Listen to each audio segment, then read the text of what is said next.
So the APC has the National Assembly it wants. As widely predicted, Ahmed Lawan is the new Senate President and Femi Gbajabiamila is now the new Speaker of the House.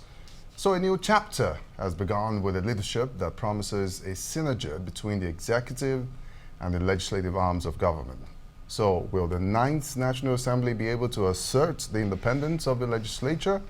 This is the crux of our discussion today. My name is Rotimi Intro. Good evening. And I'm Susan Ilian. Newsnight Nigeria begins now. To a very large extent, there were no much surprises about Lawan, today that is going to emerge. Looking at the build-up to this event, we know that he has reached out to opposition, and we saw that manifesting today. 79 votes, which means that he has gotten some votes from the opposition. But what actually broke the camel's back for me was the Deputy Senate President's seat. First of all, Ojus Okalu pulled out in the 9th hour, or 11th hour, and Omo Agege emerged, and also we saw Ike Ekuremadu coming back. How did you see all this, played out today, Sam? I think nothing noteworthy, really, because unfortunately, the Nigerian politics is trapped in an incubus of.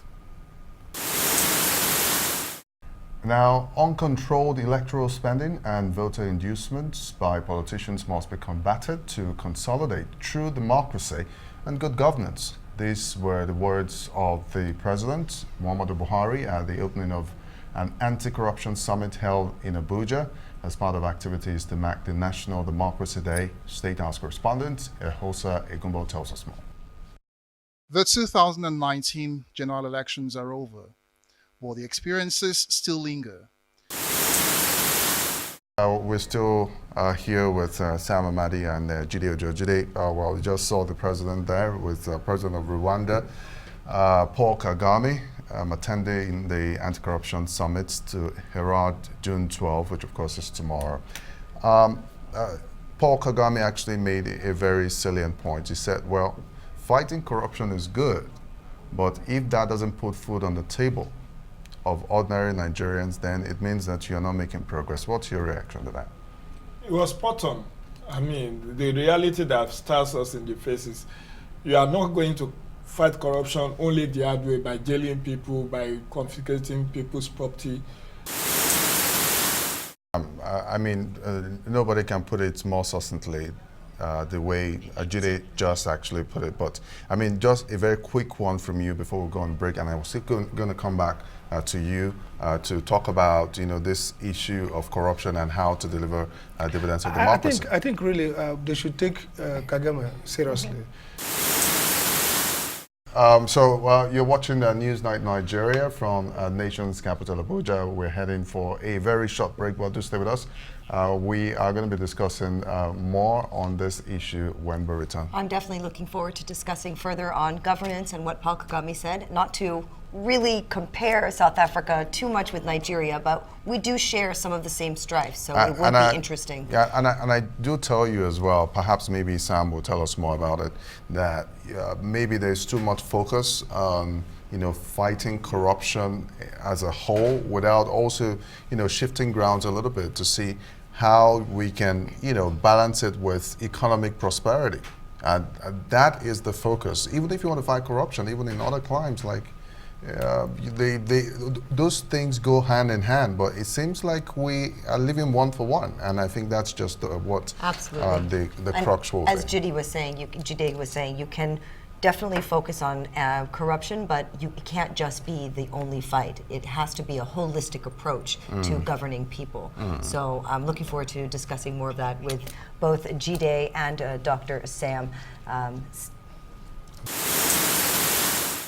Well, thanks for staying with us. My name is Rotimi Intro. And I'm Susan Ilian. Well, Dr. Sam Amadi and Jide Ojo are still here with us. So, Sam, sorry for cutting you. We had to go on a short break then.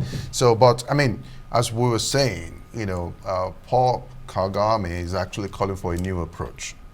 Yeah, I think critical, apart from the job creation aspect of it, wealth creation, there's also the issue around culture and institution, In Nigeria, it is estimated that the small medium enterprises comprises about 90% of the commercial activities in the country. They equally employ 60 to 70% of the entire workforce. SMEs also contribute massively to the GDP. Well, time for some entertainment news now. Afropop sensational singer Yemi Alade has expressed her regret for making the trip to Nairobi for the flopped Tomorrow's Leaders Festival concert.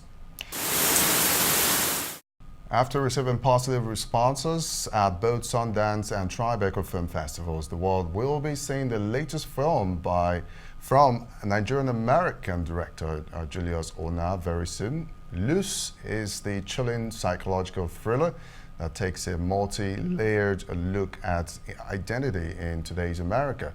It follows the character Luce, who is an all-star high school athlete, accomplished debater, and poster boy for the new African-American dream. Take a look at the trailer. When I first met my mother, she couldn't pronounce my name.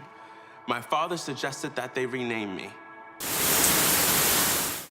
Okay. Okay, you put me on the spot, really. Yeah. Okay, You've been we gonna heard go. it here first, yeah. So it's on air, it's live, it really happened. So you're definitely being held to it. Okay, we game on. All right, sounds great. You've been watching Newsnight in Nigeria here on Arise News with myself, Susan Illian. And I'm Rotimi Michael. Can I please keep it here on Arise News? Well, for me, Susan, and the entire team here in Abuja, good night.